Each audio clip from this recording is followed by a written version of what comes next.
ஓம் அத்தியாய நமக. இப்போ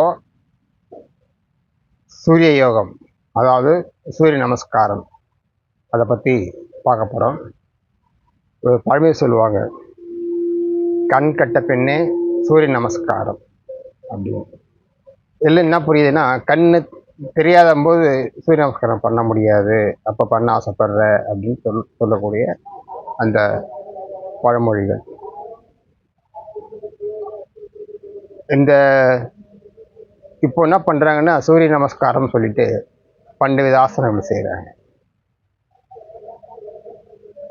அதே போல் வீட்டுக்குள்ளேயே உட்காந்துட்டு சந்தியா வந்தனம்னு செய்கிறாங்க. அதாவது சந்தியா வந்தனம்ன்றது சாயங்காலத்தில் சூரியனை வணங்குறது, சூரிய நமஸ்காரம்ன்றது காலை வேளையில் சூரியனை வணங்குறது. இதுக்கு உதாரணமாக சொன்னால், மகாபாரதத்தில் கர்ணன் சூரிய புத்திரன் பேர் அவனுக்கு.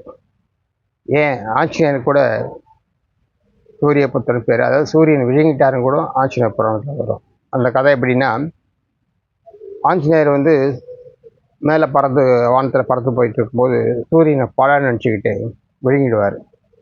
அப்போ என்னென்னா, விழுங்கிட்ட பிறகு அவருக்கு தீராத வயிற்று வலி, பயங்கரமான வயிற்று வலி வரும். அது சரி பண்ணவும் முடியாது. அப்போ வைத்தியர்லாம் கூப்பிட்டு கேட்கும்போது, இது எங்களால் சரி பண்ண முடியாதுன்னு சொல்லிடுவாங்க. அப்போ சிவன்கிட்ட வேண்டி கேட்கும்போது சிவனே அந்த ஆஞ்சநேயருக்கு மருந்து கொடுப்பாரு. அதாவது 3 சொட்டு. இத்தனைக்கும் ஆஞ்சநேயர் ஆசைப்பட்டு நிறைய வேணுங்க, இப்போ இதில் 3 சொட்டு தான் சாப்பிடணும் அப்படி சொல்லி 3 சொட்டு விடுவார். உடனே வைத்து சரியாகும்.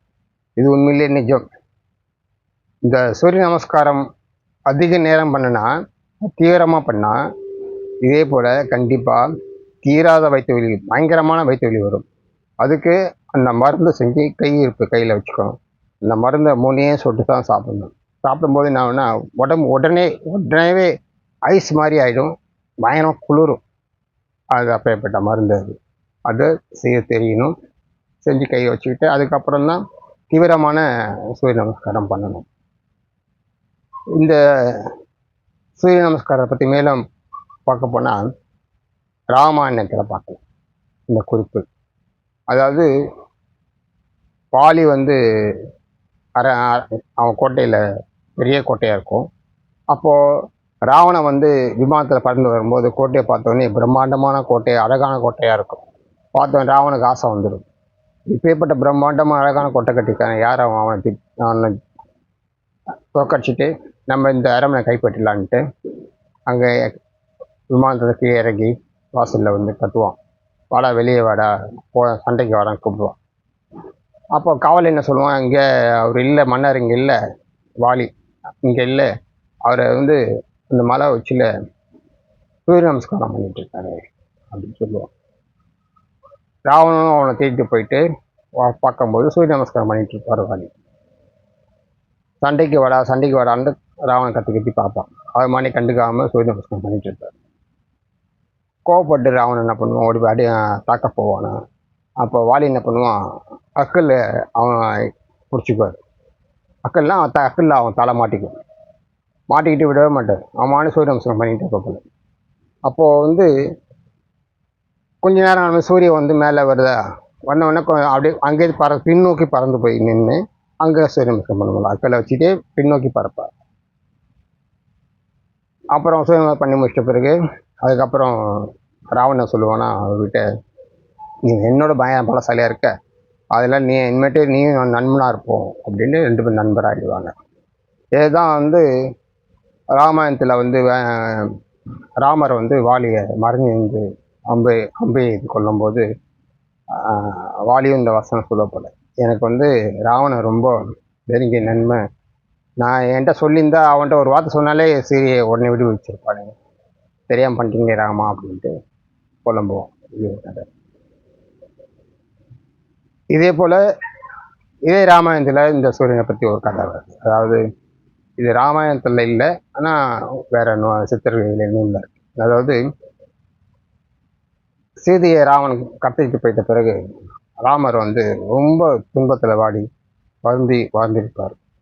அப்போ ராமருடைய குரு யாருன்னா அகத்தியர். அப்போ அகத்தியர் என்னப்பா இவ்வளோ கஷ்டமாக இருக்கு, என்ன விஷயம் கேட்கும்போது, இந்த ராவனை வந்து சிதியை தூக்கிட்டு போயிட்டான், அவன் எங்கே வச்சுருக்கான்னு தெரில, அவனை வந்து நான் ஜெயிச்சுட்டு சிதியை மீட்டி கொண்டு வரணும் அப்படின்ட்டு அகத்தியர் சொல்லும்போது, அகத்தியர் என்ன சொல்லுவாருன்னா, ராவணன் வந்து பயங்கர பலசாலி, அவனை ஜெயிக்கிறது அவ்வளோ ரொம்ப கஷ்டமானது, முடியாத விஷயம், அதனால் மறந்துடு, உனக்கு பெண் மாயையெல்லாம் வேண்டாம் அப்படின்னு சொல்லுவார். இதையும் கேட்காத ராமர் வந்து அதன் பெண் மாயை கேட்க சொல்ல, இது என் மான பிரச்சனை, இதை மாதிரி வந்து மாற்றான் மனைவியை தூக்கிட்டு போகிறது பெரிய குற்றம், அதனால தான் வந்து நம்ம இப்போ பார்க்குறேன், இது வந்து இது என்னோட கடமை செஞ்சே ஆகணும் அப்படி சொல்லும்போது தான் அப்போ தான் அவர் என்ன சொல்லுவார்னா, சரி அவனை ஜெயிக்கணும் ஒரு வழி இருக்குது, நீ என்ன பண்ணுற, சந்தியாவந்தனம் பண்ணு அப்படின்னு சொல்லுவார். அப்போ தான் சந்தியாவந்தனம் பண்ணிட்டு அந்த ஸ்லோகம் இருக்கு, அந்த ஸ்லோகத்து பேர் தான் ஆதித்ய ஹிருதயம். அதில் எடுத்த உடனே ஆதித்ய ஹிருதயம் புண்ணியம் சரு சத்ரு விநாசனம் வரும். அது சரு சத்ருக்குழு விநாசம் பண்ணுற சக்தி வந்து அந்த சூரிய நமஸ்காரத்துக்கு உண்டு. இந்த சூரிய நமஸ்காரம் பண்ணுறதுக்கு கால நேரங்கள்லாம் உண்டு, மாதங்களும் உண்டு. அதாவது சில மாதங்களில் சூரிய நமஸ்காரம் பண்ண முடியும், ஏன்னா மேக கூட்டங்கள் இருக்கும், மழை காலத்தில் பண்ண முடியாது, இதெல்லாம் வேற இருக்குது. அப்போ சரியான காலங்கள் அந்த காலத்தில் தான் சூரிய நமஸ்காரம் பண்ணணும். இதை வந்து முன்னோர்கள் வந்து எனக்கு தெரிஞ்சு வயதானவர்கள்லாம் கம்பல்சரி குளிச்சுட்டு உடனே வணங்குற பழக்கம் இருந்தது.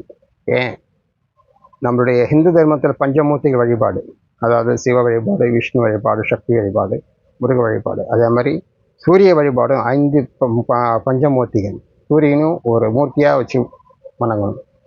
அதே மாதிரி சூரிய வம்சமே நம்மளுடைய முன்னோர் காலத்தில் இருந்தது. சூரியன்றது அவர் முக்கியமானது. ஏன் பொங்கல் கூட சூரியனை தான் நம்ம படைக்கிறோம். அதே மாதிரி சூரியனில் தான் விட்டமின் டி கிடைக்கிது, வேறு எதுலேயுமே விட்டமின் டி சத்து கிடையாது, சூரியன் ஒளியில் மட்டும்தான் விட்டமின் டி சத்து கிடைக்கிது. அதில் சூரியன் வந்து அவ்வளோ நமக்கு தேவையான ஒன்று, அதில் வந்து சக்தி நம்ம பெற முடியும். இந்த சக்தி வந்து சூரிய நமஸ்காரம் பண்ணுறவங்க அபார சக்தி, பயங்கரமாக பலம் கிடைக்கும். அதில் தான் ராமாயணம் போரில் வந்து அதிகமாக ராமர் பலமாயிட்டு ஆனார்னா இதுக்கு சூரிய நமஸ்காரம் ஒரு முக்கிய காரணம். இந்த சூரிய நமஸ்காரம்ன்றது சூரியனை வந்து நேரடியாக பார்த்து வழிபடாது, இதனால் பார்க்கறதுனால கண்ணு வந்து பாதிக்கப்படும், எச்சரிக்கை செய்ய வேணும். அதுக்காக தனியாக முத்திரைகள் இருக்குது, அந்த முத்திரை மூலிமா சூரியனை பார்க்கணும்.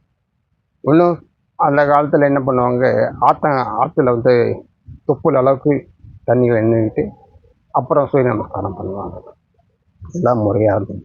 அதனால் சூரிய நமஸ்காரம் எளிமையாக பண்ணுறது நல்லது. தீவிரம் பண்ணால் கண்டிப்பாக அந்த வயிற்று வலின்றது உடல் உபாதைகள் வரும். அது தீர்க்கறதுக்கு எந்த மருந்தாலும் முடியாது, அதுக்கும் தனியாக மருந்து இருக்குது. அதுவும் ரகசியமான மருந்துகள் தான், அது விஷயத்தில் தெரியாது. அதனால் வந்து எளிமையாக செய்கிறது நல்லது, செஞ்சால் ரொம்ப நல்லது. அந்த காலத்தில் வந்து பெரியவர்கள்லாம் அதை கம்பல்சரி பண்ணிட்டு இருந்தாங்க. அதனால தான் வந்து பெரியவங்ககிட்ட வந்து எல்லாரும் கண்ட்ரோலாக இருப்பாங்க. அந்த பேர பசங்க வந்து பிள்ளைங்கள்லேருந்து மருமகள்லேருந்து எல்லாரும் அடங்கி இருப்பாங்க. இருக்கிறதுக்கு காரணமே இந்த சூரிய நமஸ்காரம் பண்ணுறதுனால தான். அவங்களுக்குள்ள ஒரு ஆளுமைத்தன்மை, அவங்கள பார்த்தா இந்த சூரிய நமஸ்காரம் பண்ணாலே கண்ணு வந்து பிரகாசம், எல்லாம் ஸ்தம்பிச்சு போயிருப்பாங்க, சொல்கிற பேச்சு கேட்பாங்க. அதாவது என்ன சொல்கிறது, அது பேர் வந்து ஸ்தம்பனம் அப்படின்னு சொல்லுவாங்க. எல்லாமே சொல்கிறத டக்குன்னு கேட்பாங்க. அந்த மாதிரி அந்த சக்திகள் அது கிடைக்கும். அது மட்டும் இல்லை, உடல் நல்லா பயங்கர பலமாக மாறும் சூரிய நமஸ்காரம் பண்ணுறதுனால. அதனால் சூரிய நமஸ்காரம். கர்ணன் கூட சூரியபுத்திரன், சூரியனுக்கு பிறந்தவன். அதனால தான் கர்ணனை யாராலும் ஜெயிக்க முடியாது. அது ஜெயிச்சது என்ன, ஒரு சூழ்ச்சி பண்ணி தான் ஜெயித்தாங்க, உங்களுக்கு தெரியும்.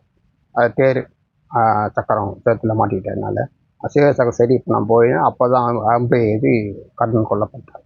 அப்போது சூரிய நமஸ்காரம் பண்ணால் அவ்வளோ பலமாக மாறுவீங்க, யாராலும் உங்களை வெல்ல முடியாது, இதுதான் உண்மை. அதனால் சூரிய நமஸ்காரம் முறையாக தெரிஞ்சு செய்யுங்க. இதுதான் சித்தர்கள் வந்து சூரிய யோகம் அப்படின்னு சொல்லி வச்சாங்க. அதனால் ஏதாவது சூரிய யோகம் பண்ணுவோம். இதற்காக வகுப்புகள் நடத்தப்படும். தமிழ், ஆங்கிலம், ஹிந்தி ஆகிய 3 மொழிகளில் வகுப்பு நடத்தப்படும். வகுப்புகள் சேரணும் விரும்புகிறவங்க வாட்ஸ்அப் எண்ணுக்கு தொடர்பு கொள்ளுங்கள். 88 70 611 600 8870 611 600. நன்றி, வணக்கம்.